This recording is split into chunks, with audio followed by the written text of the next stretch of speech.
I've been looking back along this winding road to the old familiar markers of the mercies I have known.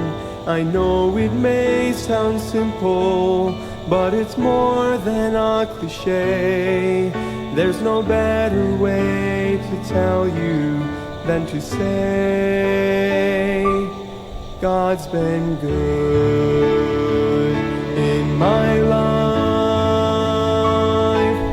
I feel blessed beyond my wildest dreams when I go to sleep each night. Though I've had my share of hard times, I wouldn't change them if I could, 'cause through it all, God's been good.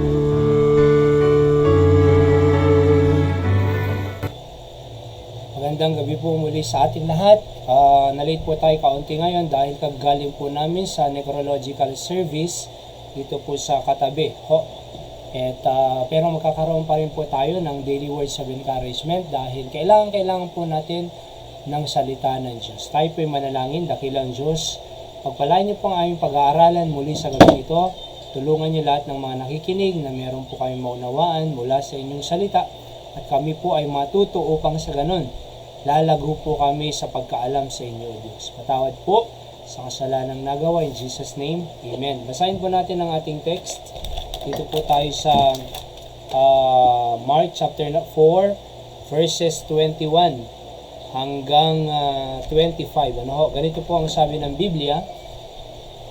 And he said unto them, Is a candle brought to be put under a bushel, or under a bed, and not to be set on a candlestick? 22. For there is nothing hid which shall not be manifested, neither was anything kept secret, but that it should come abroad. 23. If any man have ears to hear, let him hear. And he said unto them, Take heed what ye hear. With what measure ye mete, it shall be measured to you, and unto you that hear shall more be given. For he that hath, to him shall be given, and he that hath not, from him shall be taken even that which he had. Alright, so yan po ang talatang babasahin po natin. Binasa natin, ang pamagat po natin is a candle brought to be put under a bushel?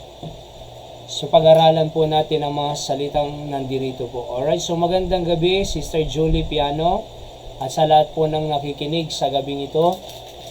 Alright, so ang una pong salita is itong candle. From the Greek word na lachnos, ay lamp, light, illuminator. So kandila po sa Tagalog. Bushel, ito po yung modus sa Greek, ibig sabihin yung vessel which contain the quantity or capacity. A measure of capacity equal to 65 liters. So vessel po yan na nag-hold ng quantity or quality about 65 liters. So kaya sabi ng Panginoong Jesucristo, yung kandila ba brought to be under a bushel or under a bed? So yung hindi na nakikita.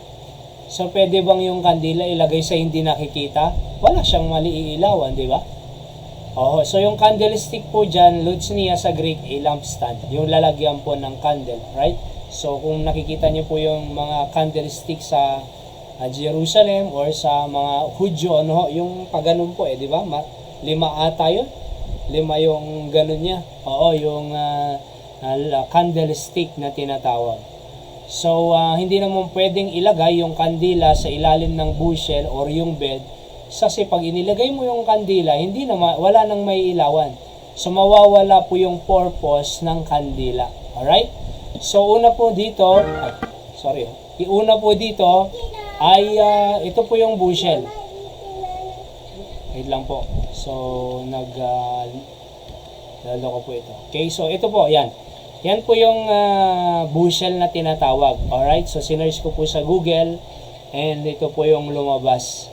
Okay, so kumbaga hindi mo naman pwedeng ilagay sa ilalim ng bushel o yung bed, yung kandila, kasi pag inilagay mo yan, wala nang may ilawan, di ba? So pag inilagay mo dyan sa loob niyan yung kandila, madilim na nga, wala siyang mailawan. Okay? So kaya sinasabi ng Panginoong Jesucristo, put it on an open space para ma-accomplish yung purpose ng candle na makailaw. Diba? So, una, Jesus asked this question, is a candle brought to be put under a bushel or under a bed and not to be set on a candlestick?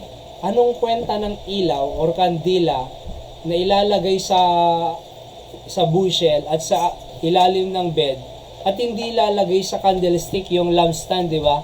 So pag inilagay mo yung kandila sa lampstand, syempre makakailaw. Pag inilagay mo yung candle doon sa ilalim ng bed or sa bushel, walang mailawan. So ganun din po ang buhay Kristiyano po natin, no? So gusto nating mag-iliwanag po tayo sa ating pamilya, dapat nakikita yung ilaw natin. Nakikita yung influence natin, nakikita yung mga principle na tinuturo natin sa kanila. Alam niyo po ang bata, mas madaling matuto po yan sa kanyang nakikita na ginagawa natin kaysa sa naririnig. So, kasi kung iba yung naririnig, iba yung sinasabi sa nakikita, 'di ba? Hindi maniniwala. Alright? Sabihin ng tatay, huwag ka manigarilyo anak ha. Pero nakikita naman niya yung tatay niya naninigarilyo. So, iba yung naririnig niya sa talagang nakikita niya. Mahirap po yan. Malabo pong influence yan. May malabo pong ilaw yan. So, pinakamaganda po, kung anong sinasabi natin sa ating anak, dapat nakikita rin po yan na ginagawa natin. Anak, mag-church tayo. Huwag mong ipadala yung anak mo sa church. Dapat samahan mo yung anak mo or bring your child to the church. Anak, mag-pray ka, ipag-pray mo na lang kami.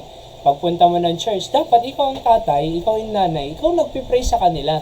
Pag natuto sila sa'yo, alright, mananalangin sila. Pag hindi po natin ipinakita ang example po sa kanila, hindi po nila gagawin. At alam niyo po, pag hindi po tayo nag-ilaw sa ating tahanan, at nag-iilaw sa kanila ay Facebook, YouTube, TikTok, kaya nga sumasayaw-sayaw yan sa TikTok, di ba? Ang nag-influence po sila sa kanila ay Korean movies or telenovela or ano pa man dyan. Talagang lalaki po yan na emotional. Lalaki po yan na sa influensya ng sanlibutan. Kaya ang magandang mag-ilaw, yung parents maging example para makita. Huwag mong ilagay yung ilaw mo sa pamilya mo, sa ilalim ng ilaw, sa bushel. Dapat ipakita mo yan sa anak mo. So, kaya yan po ang tinanong ng Panginoon. Pangalawa po, Jesus' purpose is this. For there is nothing hidden which shall not be manifested, neither was anything kept secret, but it should come abroad. Sabi ng Panginoon. Yan po ang purpose Wala namang maitatago na hindi makikita. Diba? Wala namang sikreto na hindi mabubunyag. Sabi yan, Kaya alam niyo po, pinakamaganda ay magliwanag po tayo sa ating pamilya. At alang-alang sa future ng ating anak, alang sa relasyon ng mag-asawa para matibay. Huwag po tayong magpa-impluensya sa mundo. Pag nag-impluensya ang mag-asawa sa mundo, before you know it, divorce na kayo, separated na kayo. Pag kainayaan mo ang mundo ang nag-impluensya ng anak mo, before you know it, may bisyo na yan, naninigarilyo, nagdadrugs na yan, nagmamariwana na yan, nagdodroga na yan. Before you know it, ay nakipag-away na yan, O kaya tamad na yan, rebelde na yan, naglayas na yan. Bakit? May nag-impluensya sa kanya na hindi tamang tao. Kaya pinakamaganda, ang friend ng anak mo, ikaw parents. Mas malapit dapat yung anak mo sa'yo kaysa sa barkada niya. Bakit? Kasi wala namang hindi mo naman aasahan yung mundo Kaya wag mong i-hide. Dapat i-manifest mo, ipakita mo. Alright? So the light must be put in an open space to see its light and accomplish its purpose. Yan po dapat ang makita ng ating pamilya, ng ating mga anak, yung ilaw ng salita ng Diyos na pwede nating i-influensya sa kanila. Upang sa paglaki po nila ay si tatay at nanay, walang bisyo. Ay si nanay at tatay, napaka-sweet. Mahal niya. Si tatay, mahal niya yung nanay ko. Yung si nanay, very submissive or submissive sa tatay ko. Napakaganda ng relasyon nila. Nag-iilaw, nakikita nila. At alam niyo po, pag sila din may pamilya, wow, ganun ang gagayahin ko. Paano kung makikita nila nagsisigawan yung mag-asawa, nagsusuntukan, nabablock eye, lasing, nagsusuka kung saan-saan sa kwarto, sa sala, di ba? So hindi maganda po yung ilaw na ganyan. So kinakailangan ng ilaw natin, ay talagang magliwanag upang ma-accomplish ang purpose nito. Pangatlo po, Jesus told them, if they will hide what is required of them, He will get what is left and give it to the one who is active. Dito po, mababasa mo dyan, 23 to 25 ng Mark chapter 4. Di ba? Sabi dyan, verse 24, and He said unto them, take heed that ye hear. Sabi ng Bible, with what measure ye meet, it shall be measured to you, and unto you that hear shall more be given. For he that hath, to him shall be given.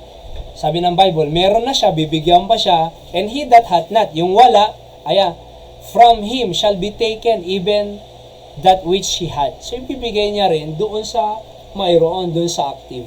Kaya pinakamaganda po, wag natin itago yan, yung liwanag natin, dapat nakikita yan. Pag tinago mo yung liwanag mo, yung talent mo, yung skill mo, yung resources mo, lahat, kukunin yan ng Panginoon sa isang iglap. Bibigay niya doon sa ginagamit niya at nagpapagamit. Kaya pinakamaganda ay wag nating itago what is required of us. Pakita mo sa pamilya mo, mag-invest tayo ng time sa ating asawa, sa ating anak. Hindi lang po panay trabaho, hindi lang po mahalaga panay pera. May pera ka nga, malayo naman na yung anak mo. May pera ka nga, drug addict na pala yung anak, di ba? May pera ka nga, nabarkada na pala. Anong kwenta yun pag masisira? Kaya bigyan natin ng oras. Bigyan natin ng panahon, ng pag-ibig, pagmamahal, yung ating pong pamilya. Mas mahalaga yung relasyon mo sa asawa mo, sa anak mo, kaysa anumang offer na pera ng sanlibutan ito. Walang makakapantay po sa malapit ang relasyon sa anak kaysa meron kang trabaho. Huwag mo ipagpalit ang pamilya mo sa trabaho. Dapat mag-ilaw tayo sa loob po ng ating tahanan. So ito po ang principles of the day natin. Panghuli, light your candle or lose your candle. Diba? So use it or lose it. Yan po ang natutunan namin noong conference kay Pastor Tan doon po sa Batak City. Gamitin mo kaysa mawala mo. So magliwanag ka or malulus mo. Light or lose? Use or lose? So pumili po tayo. Diba? Tayo po manalangin. Dakilang Diyos, salamat po sa inyong salita. Pagpalain niyo po sa aming buhay. Ang amin natutunan na tunay nga mag-ilaw po kami sa aming tahanan, Panginoon. Pagpalain niyo po ang aming pong pamilya na sa ganun, Panginoon, kami po lahat maglilingkod sa inyo, magpupuri sa inyo, kami lahat ay mananalangin at susunod sa kalooban po ninyo. Bless you po lahat ng nakikinig, ang pamilya po nila, and help us to keep our family together in the Lord's will, O God. Kayo po ang maitaas at manguna sa natitirang oras ngayon. In Jesus' name I pray. Amen. So, yan po ang ating daily words of encouragement sa gabing ito. God bless us all. Magandang gabi muli. Sister Julie, amen. Piano, Pastor Albert Caballero, and ganun din kay Pastor Kevin Escalona, Sister Presiga rin. Pagpalain po ang pamilya natin at sa Panginoon po. Alright, see you on the next episode. Magandang gabi po sa ating lahat.